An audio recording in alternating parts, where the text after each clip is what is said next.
Hello student, आज विद्यालय में आपका स्वागत है। आज हम कक्षा 10वीं के इतिहास का तीसरा अध्याय भूमंडलीकृत विश्व का बनना का भाग 11 देखेंगे। तो चलिए बच्चों स्टार्ट करते हैं। आज हम देखेंगे युद्धोत्तर सुधार। जब युद्ध समाप्त हो गया 1918 में, तब अब युद्ध के बाद जो अर्थव्यवस्था थी, पूरे विश्व की अर्थव्यवस्था, तो युद्ध के बाद उन अर्थव्यवस्था को जो है सुधार करने के लिए क्या क्या प्रयास किए गए, इन सभी चीजों को आज हम अपने इस लेक्चर में पढ़ेंगे। युद्ध के बाद आर्थिक स्थिति को पटरी पर लाने का रास्ता काफी मुश्किल साबित हुआ। युद्ध से पहले ब्रिटेन दुनिया की सबसे बड़ी अर्थव्यवस्था थी और युद्ध के बाद सबसे लंबा संकट उसे ही झेलना पड़ा था। देखिए, प्रथम विश्व युद्ध, क्योंकि जब युद्ध होता है तो देखिए युद्ध के दौरान जो है कितना ज्यादा परिवर्तन होता है, या ब्रिटेन के उदाहरण से देख सकते हैं कि जब ये विश्व युद्ध प्रारंभ हुआ था उस समय विश्व अर्थव्यवस्था में, पूरे विश्व में ब्रिटेन का वर्चस्व था। लेकिन जब ये युद्ध समाप्त हुआ तो इसने जो है ब्रिटेन को एक मतलब कर्जदार देश के रूप में जो है उसे पेश किया था। तो बच्चों, आप इस बात का अंदाजा लगा सकते हैं कि इतने बड़े राष्ट्र में भी जो है युद्ध कितना विनाशकारी होता है, क्योंकि जब लोग युद्ध में लगे रहते हैं तो वो जो होता है केवल उनका एक ही मकसद होता है कि किस प्रकार से जो है इस युद्ध में विजय प्राप्त की जाए। लेकिन उसके पीछे कितनी सारी उस देश को सामाजिक, आर्थिक, राजनीतिक, सांस्कृतिक हर आधार पे जो है इसकी कीमत चुकानी पड़ती है, और यही हुआ था ब्रिटेन के साथ। अब युद्ध तो समाप्त हो गया, लेकिन युद्ध के बाद जो है ये प्रयास किया गया कि जल्दी से जल्दी जो है वह हालात सुधर जाए और पहले की भांति जो है वह हालात हो जाए। लेकिन क्या ऐसा हो पाया? नहीं, क्योंकि प्रथम विश्व युद्ध में पूरे विश्व में इस युद्ध ने पूरे विश्व को प्रभावित किया था, इसलिए इतना आसान नहीं था कि युद्ध के पश्चात जो है स्थिति तुरंत ही जो है वो संतुलित हो जाए। युद्ध के बाद सबसे प्रमुख था आर्थिक स्थिति, जो आर्थिक व्यवस्था छिन्न भिन्न हो गई थी उसे फिर से एस्टैब्लिश करना, उसे फिर से उसमें जो है स्थिरता को लाना, और ये सबसे मुश्किल कार्य था। क्योंकि अब अगर हम ब्रिटेन की बात करते हैं तो ब्रिटेन की अर्थव्यवस्था को भी इससे युद्ध से बहुत ज्यादा जो है वह हानि हुई थी। पहले जहां वो कर्जदाता था, अभी जो है वो कर्जदार हो गया था। जिस समय ब्रिटेन युद्ध से जूझ रहा था उसी समय देखो क्या हुआ, क्योंकि ब्रिटेन तो युद्ध में लगा हुआ है, लेकिन जो राष्ट्र युद्ध नहीं कर रहे उन्होंने इस परिस्थिति का, इस स्थिति का फायदा उठाया और अपने आप को जो है ज्यादा से ज्यादा विकसित कर लिया। यही किया था भारत ने और जापान ने, क्योंकि उस समय भारत और जापान, क्योंकि ब्रिटेन जो है वो तो भारत उसकी कॉलोनी था और ब्रिटेन तो युद्ध में लगा हुआ है, तो भारत और जापान में क्या हुआ कि वहां उन्होंने जो है अपने ही देश में उद्योग विकसित कर लिए, अपने ही देश में इंडस्ट्री को उन्होंने डेवलप कर लिया।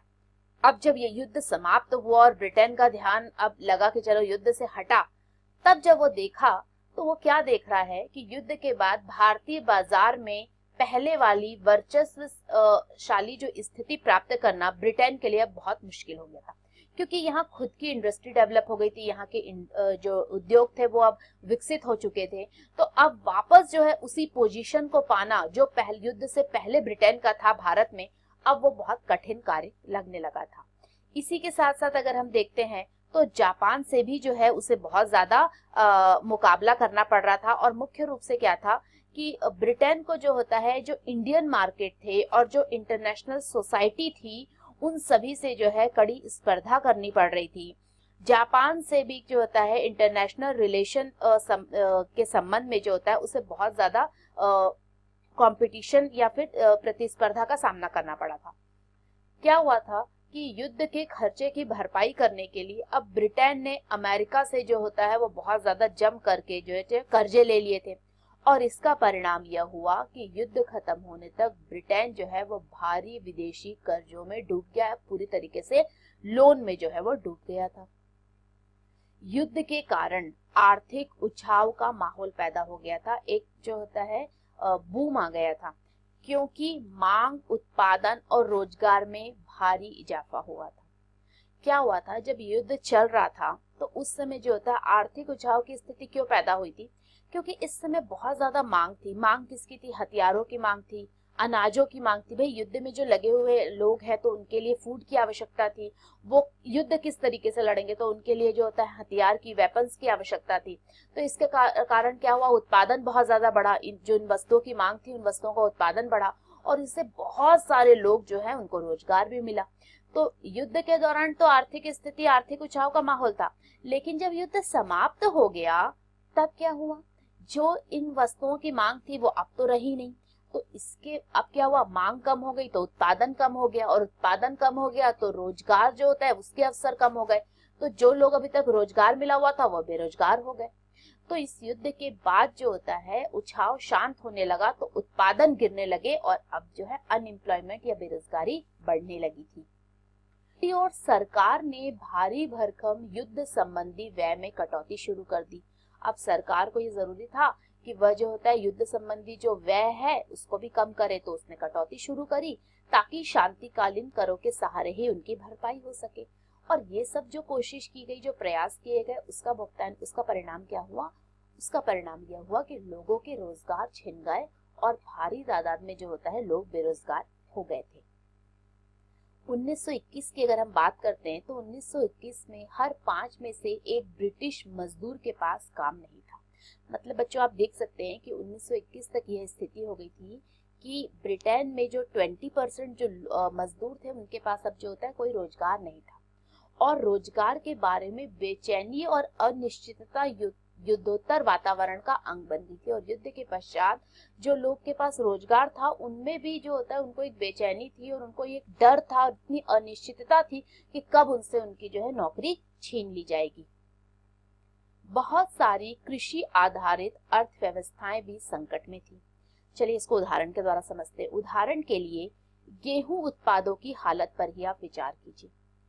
युद्ध से पहले जो पूरा पूर्वी यूरोप, जो आपका ईस्टर्न यूरोप था, वो विश्व बाजार में गेहूं की आपूर्ति करने वाला सबसे बड़ा केंद्र था। मतलब सबसे ज्यादा जो गेहूं जो है वो पूर्वी यूरोप के बाजार से ही जो है अन्य देशों को जाता था। युद्ध के दौरान क्या हुआ, यह आपूर्ति जो होता है, जो इसकी जो सप्लाई थी वो पूरी तरह से अस्त व्यस्त हो गई। तो अब जो है इस स्थिति का फायदा जो है उठाते हुए कनाडा, अमेरिका और ऑस्ट्रेलिया में गेहूं की पैदावार अचानक ज्यादा बढ़ने लगी। तो पहले जो है गेहूं का मुख्य रूप से आपूर्ति करने वाला, सप्लाई करने वाला, व्हीट सप्लाई जो होता है वो कंट्री कौन सी थी, वो पूर्वी यूरोप थी। और अब कौन सी बन गई थी, अब कनाडा हो गई थी, अमेरिका हो गई थी, ऑस्ट्रेलिया हो गई थी। ये सभी में जो है गेहूं की पैदावार अचानक बढ़ने लग गई थी। लेकिन जैसे ही युद्ध समाप्त हुआ, पूर्वी यूरोप में गेहूं की पैदावार सुधरने लगी। जब युद्ध समाप्त हुआ तो क्या हुआ कि पूर्वी यूरोप में गेहूं की पैदावार सुधरने लगी और विश्व बाजारों में गेहूं की अति के हालात पैदा हो गए। अब जब गेहूं बहुत ज्यादा हो गया तो अनाज की कीमतें गिर गई, ग्रामीण आय कम हो गई और किसान गहरे कर्ज के संकट में चले गए।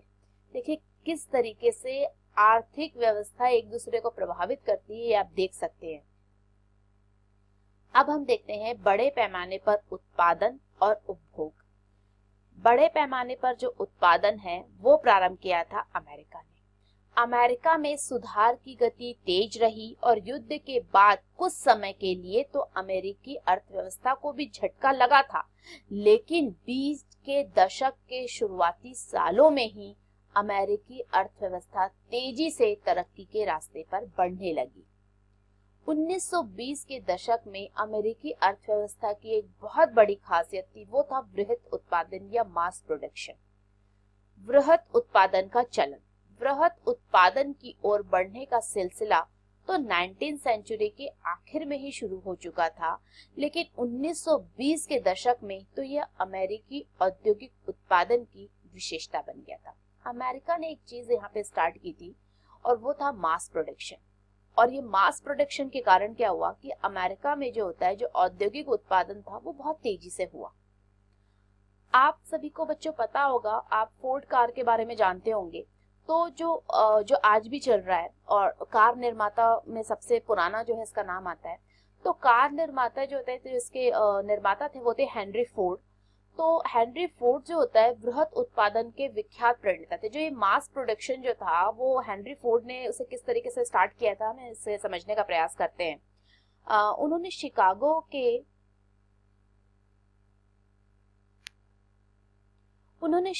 के एक बूचड़खाने की असेंबली लाइन की तर्ज पर डेट्रॉयट के अपने कारखाने में भी आधुनिक असेंबली लाइन स्थापित की। देखिए बच्चों, ये बहुत महत्वपूर्ण बात है। सबसे पहले हेनरी फोर्ड ने ही एक असेंबली लाइन जो होता है वो प्रारंभ की थी और इससे जो होता है मास प्रोडक्शन को बढ़ावा मिला था। कैसे? शिकागो के बूचड़खाने में मरे हुए जानवर को एक कन्वेयर बेल्ट पर रख दिया जाता था और उसके दूसरे सिरे पर खड़े मांस विक्रेता अपने हिस्से का मांस उठाकर निकलते जाते थे। ठीक है, यह देखकर फोर्ड को यह लगा कि गाड़ी के उत्पादन के लिए भी असेंबली लाइन का तरीका समय और पैसे दोनों के लिहाज से जो है किफायती साबित हो सकता है। अब असेंबली लाइन क्या है बच्चों, इस बात को मैं बहुत ही सिंपल में बताऊंगी। इस असेंबली लाइन होता है कि जिसमें गाड़ी जो होता है वो अपनी इनिशियल स्टेज से लेके लास्ट स्टेज तक स्टेप बाय स्टेप पहुंचती है। मान लीजिए उसके लिए अलग अलग वर्कर होंगे। अगर स्टार्टिंग में जो होता है कुछ वर्कर होंगे जो कि देखेंगे कि उसका टायर बन रहा है, टायर बनेगा, उसके बाद जो होता है सेकंड स्टेप पर अगर हम कार की बात करते हैं तो उसमें मडगार्ड लगाए जाएंगे। उसके बाद 3 स्टेप्स पे आके जो होता है इस पे डोर लगाए जाएंगे। तो ये स्टेप बाय स्टेप जो होता है कार्य होगा असेंबली, जिससे कि प्रोडक्शन जो होता है वो रैपिड प्रोडक्शन होगा। प्रोडक्शन जो होता है बहुत तेजी से होगा। असेंबली लाइन पर मजदूरों को एक ही काम, जैसे कार के किसी खास पुर्जे को ही लगाते रहना, मशीनी ढंग से बार बार करते रहना होता था। काम की रफ्तार इस बात से तय होती थी कि कन्वेयर बेल्ट किस रफ्तार से चलती है। यह काम की गति बढ़ाकर प्रत्येक मजदूरों की उत्पादकता बढ़ाने का एक बहुत अच्छा तरीका था। कन्वेयर बेल्ट के साथ खड़े होने के बाद कोई मजदूर अपने काम में ढील करने या कुछ पल के लिए भी अवकाश लेने का जोखिम अब नहीं उठा सकता था। तो इन सब के कारण क्या हुआ, इसका नतीजा यह हुआ कि हेनरी फोर्ड के कारखाने की असेंबली लाइन से हर 3 मिनट में एक कार तैयार होकर निकलने लगी। बच्चों याद रखना, हर 3 मिनट में एक कार तैयार होकर निकलने लगी। इससे पहले की पद्धतियों के मुकाबले यह रफ्तार बहुत ज्यादा थी, कई गुना ज्यादा थी। टी मॉडल नामक जो होता है जो कार थी वो वृहत उत्पादन पद्धति से बनी पहली कार थी। मास प्रोडक्शन से बनी पहली कार कौन सी थी? T model Ford car.